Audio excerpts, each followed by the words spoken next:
Шілде қағу. Жас босанған келіншекті енесі үнемі қадағалап жылы киіндіреді. Шілде қағып кетпесін деп салқыннан қатты сақтандырады. Келіннің бұтына тізе қап, аяғына кебіс кигізеді. Қолын суық суға салғызбайды. 40 күнге дейін дене судан шошиды деп шомылдырмайды. Туған әйелдің созылған іші қалпына келу үшін белін буғызады. Тісі түсіп қалмасын деп орамалмен аузын буады. Суық су ішкізбейді, шашы түспесін деп тас қылып өріп тастайды. Тымаққа салу. Егер бала күні жетпей туса, оны шала туған деп тымаққа салып, адам көзі түсе бермейтін елеусіз бұрышқа керегеге іліп, орнын жиі-жиі ауыстырып тұрады. Басқа нәрестелерге қарағанда ерекше күтімге алып, жиі-жиі тамақтандырады. Сүйіндір. Тұрмысқа шыққан қыз балалы болғанда, оған қуанып алдымен қыздың анасы келеді. Бұл әрбір қазақтың анасына міндет. Бұны әрбір қазақ әйелі білуге тиісті.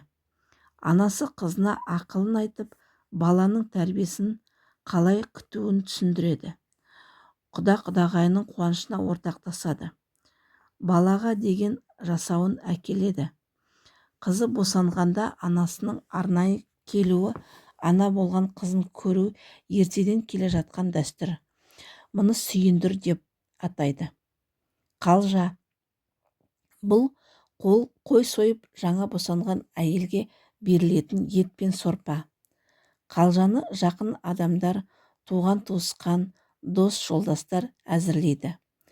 Мұны босанған әйелге деген құрмет пен денсаулығына қалпына келтіру үшін жасалған ас мәзірі деп түсінуге болады. Бесікке салу. Кең жайлау жалғыз бесік жас балаға, бесік баланың ұйықтауына, таза болуына өте ыңғайлы жасалған. Бесікке ауылдың өнегелі ұрпағы өсіп өнген, ел құрметіне бөленген бәйбішеге салғызады. Баланы бесік жырын айтып отырып бөлейді. Ат қою. Балаға ат қою қазақта аса салтанатты жағдай. Әдетте ата-анасы әдемі, атақты, құрметті адамдардың атын қоюға тырысады. Сол атқа лайықты болуын қалайды. Атты сыйлы, құрметті адамға қойғызады. Ат қойған адам сәбиге батасын береді. Ат қою кейде қандай жағдайда жылдың қай мезгілінде сәйкес келгеніне байланысты да қойылады. Мысалы, наурызда босанса, наурызбай, ораза мезгілінде босанса, ораз, оразәлі деп қояды. Қыздар бірінен кейін бірі өмірге келсе, онда ұл керек болса, ұл туған, ұл болсын, ұл мекен деп қыздардың атын ырымдап қояды. Ылғи ұлдар болса, көз тимес үшін башай, қосқұлан, кептар, күшік, тағы басқа деп те атайды. Дәл осындай дәстүр қазіргі кезде де жалғасын табуда. Мысалы, көп адамдар Бауыржан, Абай, Сәкен, Абылай, Фариза, Олжас деген сияқты әйгілі кісілердің есімдерін балаларына қояды. Қырқынан шығару. 40 күн өткен соң баланы әйелдер суға түсіріп, шашын тырнағын алады.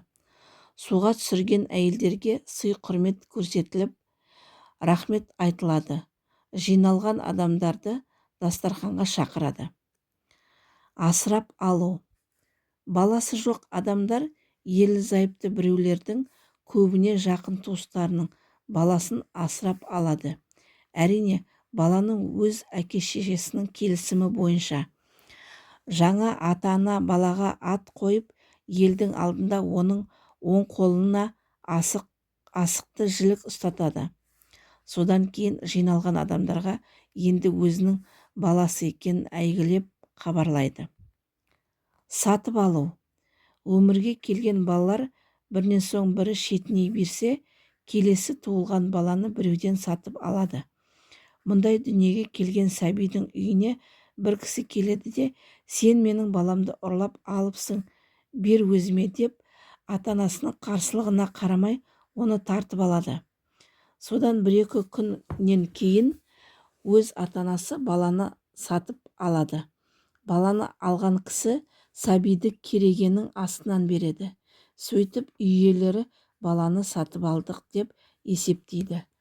Мұның басқа жолдары да бар. Мысалы, бала ұзақ өмір сүру үшін оны 7 кемпірдің аяғының арасынан өткізеді. Жалпы қазақ халқы бала өсіруді бақыт деп санаған. Сол үшін де әрқашан балалы болуды армандаған. Бауырына салу. Баланы уақытша тәрбиелеу үшін әдетте ата-анасы мен әжесі, жақын туыстары қолдарына алады. Осылай уақытша тәрбиелеу бауырына салу деп аталады. Сөйтіп атасы мен әжесі баланы тәрбиелейді. Олар баланың жақсы азамат болып өсуіне зор мән береді. Оның өнегелі адам болып туған халқының жақсы қасиетін бойына сіңіруіне көмектеседі. Есейген соң бала өз ата-анасына қосылуына мүмкін немесе ата-әжесінде қалады. Менің каналыма қош келдіңіздер. Лайк басып, комментарий жаза отырыңыздар. Менің каналымда жақсы салт дәстүрлер, ырым-тыйымдар қазақтың кітабын оқып беремін. Және де басқа да әңгімелер болады. Рахмет тыңдағандарыңызға.